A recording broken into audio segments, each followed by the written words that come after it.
So hello guys, welcome to my channel Sweetie Blogs and after a long time I'm back.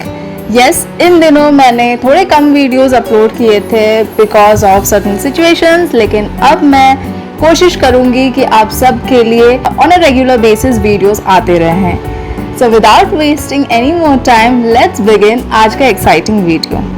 वैसे जैसे ही मैंने आप सबको पता ही होगा कि मैंने अपने प्रीवियस वीडियो में आप सबको अपडेट किया था about the upcoming drama of none other than Wahaj Ali. Yes, drama का नाम था मैं और उस टाइम पे वो ऑन एयर नहीं हुआ था. उनके ऑपोजिट कास्ट किया गया है आयजा खान. तो आयजा खान को तो कोई इंट्रोडक्शन की ज़रूरत ही नहीं है. उन्होंने इससे पहले एक से बढ़कर एक बेहतरीन प्रोजेक्ट्स में अपने एक्टिंग का स्किल फैंस के सामने बखूबी प्रूव किया है. सो ये ड्रामा मैंने अभी तक देखा नहीं है. जैसे कि मैंने बोला, मैं काफ़ी बिजी चल रही थी लाइफ में एंड मुझे टाइम नहीं मिल रहा था. लेकिन ऑब्वियसली जब वहाज अली का शो है तो मिस कैसे कर सकते हैं, राइट? क्योंकि तेरे बिन के टाइम से ही मैं बहुत ज़्यादा इम्प्रेस हो गई थी उनके एक्टिंग स्किल से एंड मैंने ठान ली थी कि ये शो को तो मुझे डेफिनेटली देखना है. एंड मेरे जितने सब्सक्राइबर्स हैं उनमें से काफ़ी ज़्यादा फैंस हैं वहाज अली के एंड युमना जैदी के. बट अनफॉर्चुनेटली ये दोनों का प्रोजेक्ट तो नहीं है साथ में. तेरे बिन का पार्ट 2 तो पता नहीं कब आएगा. उसकी शूटिंग शुरू होगी तो आपको पता ही चल जाएगा. मेरे चैनल के थ्रू मैं आपको बता दूंगी.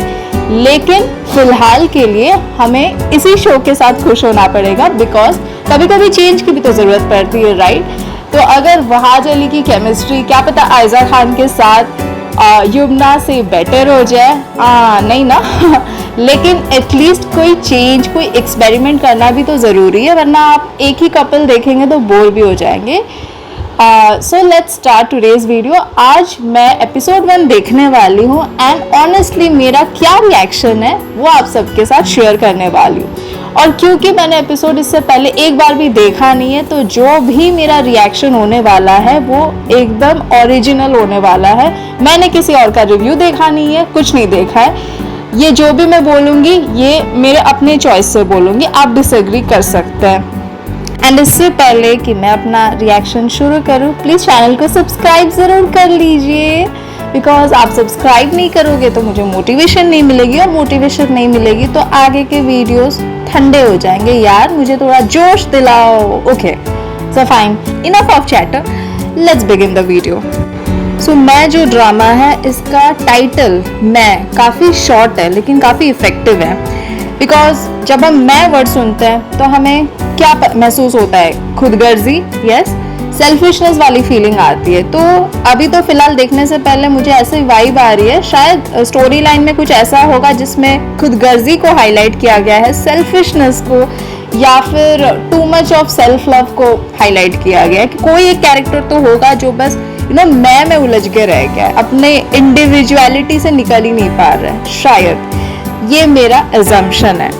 और बाकी अभी एपिसोड 1 देख के पता चलेगा कि स्टोरी क्या है, कैरेक्टर्स कौन कौन है. सो स्टार्टिंग में एक OST प्ले हो रहा है and it is so soothing man, like इश्क मैंने चांद की तरह. वाह वाह वाह, वर्डिंग से ही मजा आ गया यार. अब तो एक्साइटमेंट और ज्यादा बढ़ चुकी है. देखते हैं आगे आगे क्या होगा. लिरिक्स से मुझे कुछ कुछ तो समझ आ रहा है. लिरिक्स में बोलता है कि सिर्फ तेरी खुशी से राब्ता रखा है, यानी कोई एक कैरेक्टर है जो दूसरे की खुशी के लिए कुर्बानियां कर रहा है. तो मेरा गैस कहीं ना कहीं सही था. एक कैरेक्टर तो है ही इसमें सेल्फ सेंटर्ड, और मुझे ऐसा क्यों लग रहा है कि जो सेल्फ सेंटर्ड कैरेक्टर है उसे प्ले कर रही हैं Aiza. Yes, because Aiza negative roles को काफ़ी अच्छी तरह से प्ले करती हैं. तो लेट्स सी क्या होता है. सो अभी एक यॉट वाला सीन है जहाँ पे वहाज कुछ एक डायलॉग बोल रहे हैं और काफ़ी खूबसूरत डायलॉग है जिसमें वो बोल रहे हैं कि कभी कभी तकब्बुर के चक्कर में और अपनी सेल्फिशनेस के चक्कर में इंसान सब कुछ बर्बाद कर देता है. तो आगे आपको एक ग्लिम्स मिल रहा है पहले से ही OST के थ्रू कि कोई एक कैरेक्टर है जो अपना सब कुछ बर्बाद कर देने वाला है सिर्फ अपनी जिद के चक्कर में, अपने मैंपन के चक्कर में. ठीक है, वाओ.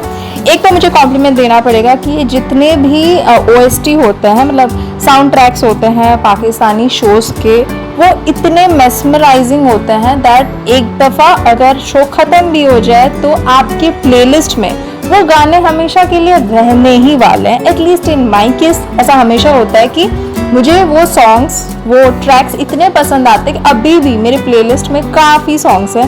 एंड मुझे पाकिस्तानी सॉन्ग्स बहुत ज़्यादा पसंद है। आई विश कि इंडियन शोज में भी जो साउंड ट्रैक्स है, जो टाइटल ट्रैक है, उन पे और ज़्यादा वर्क करना चाहिए, ताकि कभी कभी साउंड ट्रैक का भी ऑडियंस पे इतना इन्फ्लुएंस होता है ना कि ये बहुत ज़्यादा आपके शो को इन्हांस कर सकता है। जैसे कि हमने तेरे बिन के केस में देखा, तेरे बिन का जो साउंड ट्रैक ही था, जो म्यूजिक था, it was so powerful, it used to uplift every particular scene. मतलब कभी कभी सीन सिंपल सा होता है, सीन नॉर्मल सा होता है, लेकिन वो साउंड ट्रैक की वजह से ना आपको ऐसी फीलिंग आती है दैट वाओ, मतलब मैं बार बार सुनूं। एंड यस, अगेन मेरे मुंह से तेरे बिन के बारे में निकल रहा है बिकॉज वो ऑब्सेशन खत्म नहीं हुआ है। So let's get back to main. Oh wow, Aiza Khan की एंट्री हो गई एंड वो हॉर्स राइडिंग करते हुए नजर आ रही है। मतलब पूरा राइड तो नहीं दिखा है, बस एक ग्लिम्स दिखा है।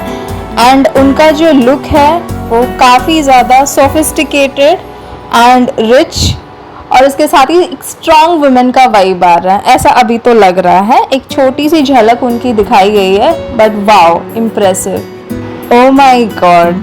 सो अब क्या होता है ना, अपने हस्बैंड पे ये चिल्ला रही है। आयजा खान जो होती है वो एक थोड़ी स्नोबिश टाइप की है, थोड़ी क्या बिल्कुल स्नोबिश टाइप की नज़र आ रही है। वो अपने हस्बैंड पे चिल्ला रही है कि तुमने मेरा बाथरूम क्यों यूज़ किया, एंड फिर अंडे पराठे के स्मेल का कंप्लेन भी कर रही है। लाइक सीरियसली, अपने हस्बैंड को कौन ऐसा ट्रीट करता है। तो यहीं से आपको उन्होंने सारा चीज़ मेकर्स ने समझा दिया है कि भाई ये ऐसी ही कैरेक्टर है। मतलब सिर्फ इतने छोटे से सीन के थ्रू आपको मालूम चल जाएगा कि आगे आगे क्या होने वाला है। और इसका हस्बैंड बेचारा मतलब इतना अपॉलोजेटिकली उससे बोल रहा है कि यार मेरा बाथरूम मतलब खराब हो गया था और इसी चक्कर में आपका मुझे यूज़ करना पड़ रहा है अपनी बीवी के सामने। तो बेसिकली जोरू का गुलाम टाइप तो लग रहा है, और तरस भी आ रहा है इस बेचारे मुहेब पे। एंड आयजा खान का नाम बाय द वे है क्या इसमें?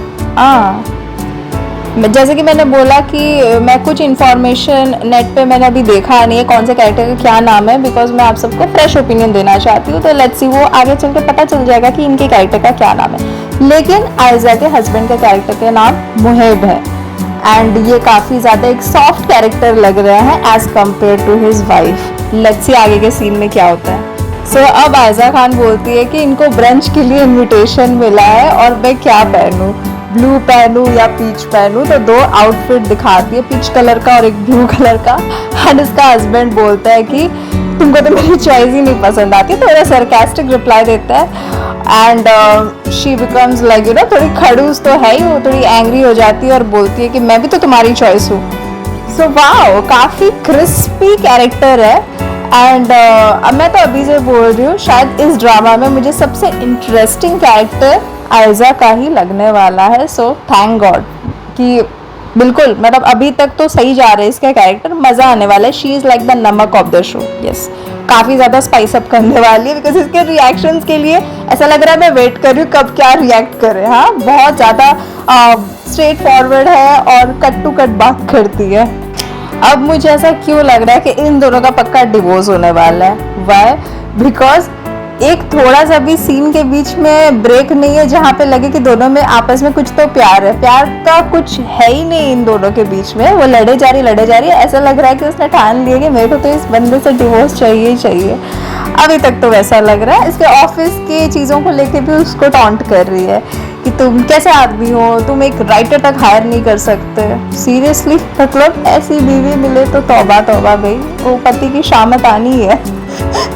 बट मैं हंस क्यों रही हूँ यार, आई डोंट नो। मुझे थोड़ा फनी इसलिए लग रहा है क्योंकि तब से ना थोड़ा सा कैरेक्टर मतलब कुछ लेयर नहीं आ रहा। अभी ऐसा लग रहा है बस क्रिबिंग। ये थोड़ा लेंदी हो गया। थोड़ा इसको शॉर्ट भी किया जा सकता था और किसी और कैरेक्टर को दिखाया जा सकता था। ठीक है, तो लेट्स सी आगे कोई चेंज आएगा या ये लोग ऐसी बात। और हाँ, अभी इसके हस्बैंड ने बोला कि कल का दिन हमारे लिए बहुत इंपॉर्टेंट है, तो हो सकता है कल इनका कोई बर्थडे, एनिवर्सरी, कुछ एक इम्पॉर्टेंट डे हो एंड उस डे पे वो नहीं चाहता कि कोई सीन क्रिएट करे उसकी बीवी, क्योंकि वो अपने बीवी की हरकतों से बिल्कुल वाकिफ है कि वो क्या कर सकती है, क्या करने के एलिजिबल है। तो वो पहले से बेचारा थोड़ा उसको बोल दे रहा है, याद दिला रहा है, रिमाइंड कर रहा है कि यार कल के दिन कोई सीन ना क्रिएट करना। फाइनली एक सॉफ्ट सीन आया। तो अभी मुहैब अपनी माँ से मिलने गया है एंड वो अपनी माँ से बोल रहा है कि आपके लिए मैंने इतने सारे शेफ वगैरह रखे हैं, तो आप क्यों काम करती हो, मतलब आप क्यों खाना बनाती हो। और माँ बोलती है कि तुम दुबले हो गए हो, वो बोलता है कि मैं मोटा हो गया हूँ। तो इस तरह का माँ बेटे का एक प्यारा सा क्यूट सा सीन है। तो यहाँ से हमें पता चल रहा है कि एटलीस्ट उसकी माँ के साथ कुछ पल उसको सुकून के मिल रहे हैं एंड उधर इतनी नैगिंग वाइफ को झेलता है और यहाँ माँ से थोड़ी प्यार भरी उसकी बातें हो रही है। देखते हैं उसकी माँ किस नेचर की होगी, क्या वो अच्छी है, भोली वाली है या फिर शातिर है, देखते हैं। अब आता है आयजा का कॉल अपने हस्बैंड को। बेचारा थोड़ा सुकून के पल बिता रहा था अपनी माँ के साथ और इसका कॉल आता है और पता है क्या कंप्लेन करती है, यानी मेरा गेस सही था, इनकी एनिवर्सरी है नेक्स्ट डे, जिसके लिए इसके पति ने इसको रिमाइंड किया था कि प्लीज़ थोड़ा काम डाउन। तो अब वो बोल रही है कि सेटअप के पिक्चर्स मैंने देखे और बहुत गंदे पिक्चर्स हैं, मेरे को बिल्कुल पसंद नहीं आया कल का जो सेटअप होने वाला है। तो इस सीन से हमें ये मालूम चलता है कि she is very particular about her choices. अगर उसको कुछ नहीं पसंद आता है तो बहुत अपफ्रंट होकर अपनी चीज़ों को ऐसा बस बोल देती है एंड वो 2 बार सोचती नहीं कि सामने वाले को हर्ट हो कुछ हो। तो अभी तो वो अपने हस्बैंड से अगेन क्रिप कर रही है कि नहीं मेरे को सेटअप नहीं पसंद आया, एनिवर्सरी स्पॉइल हो जाएगी, ये सब। तो अभी आयजा का जो कैरेक्टर है वो अपने हस्बैंड से बोलती है कि तुम्हारी माँ तो वहीं रहती है, अकेली रहती है घर पे, उससे तो तुम कभी भी मिल सकते हो, देन निकलो जल्दी वहाँ से निकलो। तो इससे पता चल रहा है वो अपनी सास के साथ भी बहुत ज़्यादा डिसरिस्पेक्टफुल है एंड उनके साथ भी आयजा के जो रिलेशनशिप है वो काफ़ी मतलब अच्छे नहीं है, ऐसा पता चल रहा है इस सीन से। एंड फिर वो बोलती है कि आंटी को कल मत बुलाना पार्टी में। तो आई गेस वो अपनी सास के बारे में बोल रही है, ऐसा मुझे लग रहा है। But why she calling aunty, because यहाँ इंडिया में तो सास को भी माँ बोला जाता है। सो आई डोंट नो अगर मेरे पाकिस्तानी व्यूअर्स इस चीज़ को क्लियर कर सके क्या वहाँ आंटी बुलाते हैं, बिकॉज सीन में तो वो आंटी बुला रही है एंड वो लुक देता है अपनी माँ की तरफ, तो शायद हाँ अपनी सास को ही बुला रही होगी आंटी। तो वो मना कर रही है, बोलती है कि वो सीन क्रिएट करेंगे एंड ऑल, तो तुमको तो पता ही है उनकी हरकत है, पता नहीं किन हरकतों के बारे में बोल रही है, बट वो बस अपने पति को ऐसा बोल रही है कि प्लीज़ उनको मत बुलाना। तो अब एंट्री होती है वहाज अली की, एकदम स्टाइलिश एंट्री है, कार से एंट्री होती है एंड ऑफिस में घुस रहे हैं एंड ऑफिस में कोई एक आदमी है, शायद उनके डैड है, आई डोंट नो, उस कैरेक्टर के बारे में ज़्यादा कुछ अभी मुझे मालूम नहीं है। तो वो कैरेक्टर जो हैं एक कोई बुजुर्ग हैं, वो बोलते हैं कि कल तुमको पता है ना 2nd एनिवर्सरी है, वेडिंग एनिवर्सरी है मुबशरा की, तो उसमें जाना पड़ेगा। तो वो बोलता है कि सबसे स्टार्टिंग में वो बोलता है कि क्या अपडेट्स हैं, तो फिर वो जो अंकल है वो बोलते हैं कि कल मुबशरा की पार्टी में जाना है बोल के। फिलहाल तो ऐसे ही लग रहा है कि जैद के फादर ही है ये, यस जैद के फादर हैं एंड वो बोलते हैं कि जाफर तुमको पता है कि मेरे बचपन के दोस्त हैं, सिर्फ बिजनेस पार्टनर नहीं है। तो ऐसा लग रहा है कि आयजा खान के डैड और वहाज अली के डैड जो हैं वो बचपन के दोस्त भी हैं, बिजनेस पार्टनर्स भी हैं, तो इसीलिए वो अपने बेटे से इंसिस्ट करते हैं कि यार कल चलते हैं, हम दोनों को साथ में चलना है कल की पार्टी में, एनिवर्सरी पार्टी में। एंड जैद काफ़ी ज़्यादा डिसइंटरेस्टेड लग रहा है, वो बोलता है मेरा जाना ज़रूरी है क्या। तो फिलहाल तो ऐसा लग रहा है कि इसको कोई इंटरेस्ट नहीं है मुबशरा में, तो आगे चल के इनके बीच में कोई केमिस्ट्री हो सकती है या नहीं, वो सीन देख के मालूम चलेगा। तो अब अगले ही सीन में हमें देखने को मिलती है मुबशरा, यस तो अभी मैक्सिमम सीन्स इस शो में मुबशरा के ही हैं। वो जाती है एक डिज़ाइनर स्टोर में एंड शी कंप्लेन्स कि यार तुमने ऐसे भेजे हैं कपड़े, मेरे को तो बिल्कुल कट्स नहीं पसंद आए, ये वो ऐसा कंप्लेन करके वहाँ पे भी अपना क्रिबिंग शुरू कर लेती है। तो ये जहाँ भी जाती है क्रिब करती है, गुस्सा करती है, बहुत अनॉयड रहती है, चिड़चिड़ी रहती है। तो इसकी कैरेक्टर में जो ट्रांसफॉर्मेशन है वो ऑफकोर्स वहाज अली ही लाने वाले हैं, इट्स सो एविडेंट। तो स्टोरी लाइन में तो मुझे ऐसा लग रहा है कि ज़्यादा कुछ वो नहीं है कि आप प्रेडिक्ट कर सकते हैं, it's not that complicated, it's simple. And अगर इनकी एक्टिंग अच्छी रही, जैसे कि इन दोनों की अगर केमिस्ट्री अगर देखा जाए लीड कैरेक्टर्स की जैद और मुबशरा के बीच में अच्छी रही, then only the show is going to be as successful as Tere Bin, वरना तेरे बिन से वी कैन नॉट कंपेयर। वहाँ भी स्टोरी लाइन सिंपल था बट एक्टिंग की वजह से इतना ज़्यादा क्रेज़ बढ़ गया दोनों लीड कैरेक्टर्स की केमिस्ट्री की वजह से। तो यहाँ पे अगर केमिस्ट्री वर्क की तो वेरी गुड, अगर केमिस्ट्री नहीं वर्क की तो ये फेल भी हो सकती है, बिकॉज मुझे अभी तक इसकी स्टोरी लाइन में ऐसा कोई ट्विस्ट या फिर ऐसा नहीं लगा, कोई मिस्ट्री नहीं है. It's too simple and predictable. और अभी अगले सीन में हमें देखने मिलते हैं एक कपल है, और वो कपल किसके क्या लगते हैं मुझे नहीं पता, बट उनके बीच में एक शॉर्ट कॉन्वर्सेशन दिखाई जाती है. And cut to next scene में हमें दिखते हैं वहाज अली यानी जैद, और जैद किसी लड़की के साथ कार में बैठा हुआ है. एंड वो लड़की बोलती है कि मैं इंटरव्यू में थी और तुम बार बार मुझे कॉल पे कॉल कर रहे थे. तो ऐसा लग रहा है कि वो जैद की गर्लफ्रेंड है. यस. तो यहाँ एक थोड़ा यूनिकनेस है स्टोरी लाइन में, बिकॉज जो लीड कैरेक्टर्स हैं जिनके बीच वी आर एक्सपेक्टिंग केमिस्ट्री, वो ऑलरेडी किसी दूसरे पार्टनर्स के साथ इन्वॉल्व हैं. तो ये देखना इंटरेस्टिंग होगा कि इनका जो आपस में डायनेमिक्स होने वाला है वो कैसे चेंज होने वाला है, कैसे केमिस्ट्री पॉसिबल, बिकॉज वो लोग ऑलरेडी किसी और के साथ इन्वॉल्व है. तो ये थोड़ा सा मुझे डिफरेंट लगा एंड इट्स गुड. चलो, इसकी वजह से कुछ मिस्ट्री एलिमेंट रहेगा जिस वजह से ऑडियंस हुक्ड हो सकता है आगे के एपिसोड में. सो वो जो कपल हमें दिखाए गए थे वो आयरा के भाई भाभी हैं. एंड वो भाई भाभी जो है वो आयरा से कहते हैं कि कुछ लोग मिलने वाले हैं तो तुमको उनसे मिलना पड़ेगा. जो आयरा के भाई भाभी हैं वो आयरा से कहते हैं कि तुम्हें लड़के वाले देखने आने वाले हैं, जाकर तैयार हो जाओ. और इस चीज़ के बारे में वो वहाज को इन्फॉर्म करती है कि ऐसा ऐसा सीन है, बिकॉज वो ऑलरेडी वहाज को लाइक करती है, लेकिन वो अपने भाई भाभी से शायद इस बारे में कभी बोली नहीं है, तो वो उसकी अरेंज मैरिज कराना चाहते हैं. और अब आयरा से मिलने के लिए आते हैं लड़के वाले, लेकिन वो लड़के वालों के सामने बात घुमाती है, क्योंकि वो ऑलरेडी वहाज से बोली होती है फ़ोन कॉल पे कि मैं मैनेज कर लूँगी, मैं तुमको स्ट्रेस नहीं देना चाहती. तो पता चल रहा है कि इन दोनों की जो केमिस्ट्री है इसमें ज़्यादातर टाइम ये लड़की कॉम्प्रोमाइज़ करती है, और वहाज भी थोड़ा सा सिमिलर काइंड ऑफ कैरेक्टर है जैसा हमने आयजा का देखा. थोड़ा सेल्फिश है, थोड़ा सेल्फ सेंटर्ड है, और यहाँ भी गर्लफ्रेंड को कॉम्प्रोमाइज़ करना पड़ता है. तो ये तो हमें देखना पड़ेगा, जब दो सेल्फिश लोग आपस में टकराएंगे तो क्या होगा, यानी आयजा और वहाज. तो यहाँ पे जो लड़की होती है वो लड़के वालों से कह देती है कि मैं तो जॉब नहीं छोड़ सकती, मेरे को लेट हो जाएगा आने में, ये वो. तो वो लोग बोलते हैं कि यार तुम्हें जॉब करने की क्या ही ज़रूरत है शादी के बाद. तो इस तरह की बातचीत इनके बीच में होती है. अब हमें दिखाया जाता है पार्टी वाला सीन. पार्टी वाले सीन में जो दो यार हैं यानी जैद के पापा और मुबशरा के पापा, दोनों के बीच में बातचीत होती है. दोनों मिलते हैं आपस में, और फिर जैद के बारे में भी पूछा जाता है कि जैद किधर है. शायद जैद आया नहीं था पार्टी में, उसकी बहन होती है. तो वो लोग बोलते हैं कि हाँ वो आने वाला है या जो भी. अच्छा, तो अभी जैद की बात होती है अपनी गर्लफ्रेंड के साथ, और इसकी गर्लफ्रेंड बोल देती है कि यार मैंने मैनेज कर लिया, तुम टेंशन मत लो, मुझे देखने के लिए लड़के वाले आए थे. और जैद थोड़ा रिलैक्स हो जाता है.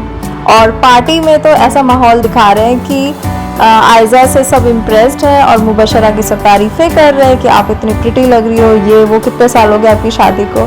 और एक आदमी आके तो लिजिट फ्लर्ट भी करने लगता है और उसको एक गिफ्ट भी देता है, और उसके बातों से लग रहा था कि वो पूरा अट्रैक्टेड है. एंड मतलब उसका इस तरह का वाइब, एक ऑरा दिखा रहे हैं कि यार इसकी भले ही शादी हो गई है लेकिन सब इससे इम्प्रेस्ड है. उसको अच्छा लगता है खुद का इम्प्रेशन झाड़ने में कि यार मेरी तारीफ़ें करे, लोग मेरे बारे में बातें करें. तो वो तो शुरू से ही वैसी रही है, सेल्फ सेंटर. तो वो अटेंशन को एंजॉय कर रही है बेसिकली पार्टी में. और पार्टी में एंट्री होती है वहाज अली की. आई थिंक लास्ट एंट्री है ये, इसके बाद तो कोई कैरेक्टर की एंट्री होने ही नहीं वाली है. उसने भी ब्लैक पहन रखा है एंड आयजा ने भी ब्लैक पहना है. बहुत अमेजिंग आउटफिट लग रहे हैं दोनों के. तभी जैद की एंट्री होते ही जैद की बात होती है मुबशरा से. ऐसा सीन में लग रहा है कि दोनों एक दूसरे को जानते हैं पहले से, दोनों शायद चाइल्डहुड फ्रेंड्स रहे होंगे या जो भी, बिकॉज इनके पापा जो है आपस में इनकी अच्छी फ्रेंडशिप है, बिजनेस पार्टनर्स हैं. तो ऑब्वियसली ये दोनों एक दूसरे को जानते हैं. एंड वो काफ़ी इम्प्रेस होती हुई नज़र आती मुबशरा. बोलती है कि कोई तो है जो मेरी तरह सोचता है, क्योंकि जैद भी इस टाइप का आदमी है कि वो अपनी मन की करता है, जो उसको शौक होता है वही चीज़ करता है.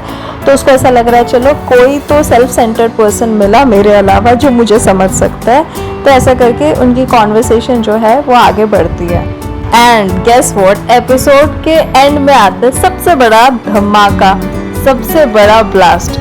जब उसको मतलब मुबशरा को एनिवर्सरी के गिफ्ट्स तो मिलते हैं, मतलब बलून वगैरह, केक मिलते हैं, और उसके साथ ही डिवोर्स के पेपर्स भी मिल जाते हैं. एंड कौन भेज सकता है डिवोर्स के पेपर्स? ऑफ कोर्स उसके हस्बैंड ने भेजा है, और वो एकदम ही शॉक रह जाती है. बस यहीं पे एपिसोड हो जाता है ख़त्म. तो एटलीस्ट फाइनली एक ट्विस्ट आया एंड में। ऑनेस्टली बताऊं तो इस शो के पहले एपिसोड को देखने के बाद काफ़ी चीज़ें अच्छी भी थी, लेकिन काफ़ी चीज़ें हैं जो मुझे लगा इम्प्रूवमेंट की ज़रूरत है। पहली बात तो जो लीड कैरेक्टर्स हैं, जैसे वहाज है, ठीक है, तो उसका जो कैरेक्टर दिखाने की ये लोग कोशिश कर रहे हैं कि वो थोड़ा अपनी मन की करता है, अपनी ज़िद की करता है। एटलीस्ट वो तो लगा एंड में जब मुबशरा ने बोला कि तुम मेरे जैसे हो, हमारी काफ़ी चॉइसेस मिलती जुलती है, बट वो ऐसा लग नहीं रहा था। ऐसा लग रहा था वहाज अभी भी मुत्तसिम में खोए हुए हैं। आई डोंट नो, जब मुत्तसिम वाला कैरेक्टर है वो मेरे दिमाग से हट ही नहीं रहा था। मैं जब भी वहाज की तरफ देख रही थी ना, लग रहा था अभी वो शॉल को ऐसा फेंकने वाले हैं या जो भी। उनके पुराने शोज़ के ग्लिम्सेस बार बार मेरे जहन में आ रहे थे, बिकॉज ये कैरेक्टर में क्या डिफरेंस, क्या नुआंस वो लाने वाले हैं। I am eager to watch that, क्योंकि शायद सेकेंड एपिसोड तक वो आ जाए। पहला एपिसोड है तो थोड़ा मुझे उनका कैरेक्टर कंफ्यूज्ड सा लगा, मुझे वो सेल्फ सेंटर्ड नहीं लगा। एंड डायलॉग डिलीवरी में भी वो वाली बात नहीं लगी जो मुत्तसिम में थी। वहाँ थोड़ी मैं लेट डाउन हुई, मुझे थोड़ी ज़्यादा एक्सपेक्टेशन थी। आई थिंक ये जो सेल्फ सेंटर कैरेक्टर्स है ना, इसको फिरोज़ खान बहुत अच्छी तरह से प्ले करते हैं। एंड अगर वो होते हैं ना तो वो एक वाइब आता कि हाँ ये बंदा है सेल्फिश, वो कर लेते वैसे कैरेक्टर्स को बहुत इजीली। तो मुझे वो थोड़ा सा फील हुआ, लेकिन आगे के एपिसोड्स में क्या पता इनका कैरेक्टर डेवलपमेंट हो और हमें इनके एंगर वाले शेड्स वो सब देखने को मिले। मुझे सबसे इम्प्रेसिव जिनका कैरेक्टर लगा वो मुबशरा का लगा। आई थिंक पूरा का पूरा शो वही कैरेक्टर है, मुबशरा का ही कैरेक्टर है जो हमें होल्ड करके रखता है, जो ऑडियंस के क्यूरियोसिटी को ट्राई करता है थोड़ा अराउज करने का। सो आयजा खान की एक्टिंग मुझे अच्छी लगी। She looked quite flawless, designer clothes में भी बहुत अच्छी लग रही थी, बहुत खूबसूरत लग रही थी। एंड उनका बहुत नेचुरली एक वो नेगेटिव वाइब आ रहा था, ऐसा लग ही रहा था कि ये औरत है ही नेगेटिव सी, और हर जगह ये नेगेटिव वाइब्स में ही जीती है और हर जगह इसको कंप्लेन ही करना होता है। वो चीज़ उन पर सूट कर रहा था। लेकिन आई डाउट कि वहाज के साथ इनकी केमिस्ट्री कैसे होने वाली है। आप प्लीज़ कमेंट सेक्शन में ज़रूर बताइएगा कि आपको पहला एपिसोड कैसा लगा। अगर आपने देखी है तो, अगर आपने नहीं देखी तो जाके देखिए। अगर आपको मेरा पॉइंट ऑफ व्यू अच्छा लगा तो वो फीडबैक भी कमेंट सेक्शन पे ज़रूर बताइए। और अगर आप इस शो को फॉलो कर रहे हैं तो आप अपना ओपिनियन भी शेयर कीजिए कि आपको अभी तक शो कैसा लगा। शो के कैरेक्टर्स में से कौन से कैरेक्टर अभी तक आपको बेस्ट लग रहा है और क्या इम्प्रूवमेंट्स मेकर्स ला सकते हैं इस शो में। अपना जो भी फीडबैक है वो प्लीज़ कमेंट सेक्शन में ज़रूर शेयर कीजिएगा, क्योंकि आपके कमेंट्स पढ़ने में मुझे बहुत ज़्यादा अच्छा लगता है। सो आज के वीडियो के लिए बस इतना ही। आगे के एपिसोड्स के रिएक्शन भी मैं ज़रूर दूंगी। वैसे एपिसोड का जो क्लिप है वो मैं नहीं डाल सकती, बिकॉज मुझे डर लगता है यार कॉपीराइट ना लग जाए। होता है कॉपीराइट इशू का हमेशा डर लगा रहता है, तो फिर मेरे चैनल पे खतरा आ जाएगा। तो इस वजह से मैंने क्लिप्स नहीं डाली, वरना आई सो विश कि मैं क्लिप के साथ आपको अपना रिएक्शन शेयर कर पाती। लेकिन वो थोड़ा सा मुझे अगर पता चल जाए कि क्या तरीका होता है ताकि कॉपीराइट ना आए, तो मैं वो आगे चल के शायद इन फ्यूचर रिएक्शन वीडियो उस तरह के ज़रूर बनाऊँ। फ़िलहाल के लिए आपको मेरे ऑडियो से ही काम चलाना पड़ेगा। तो अगर आप चाहते हैं कि मैं आगे भी इस शो के एपिसोड्स का जो फीडबैक है वो आप सबके साथ शेयर कर सकूं, चैनल को ज़रूर सब्सक्राइब कीजिए और इस वीडियो को ढेर सारा लाइक कीजिए। Till then take care, bye bye, and मिलते हैं मेरे अगले वीडियो में।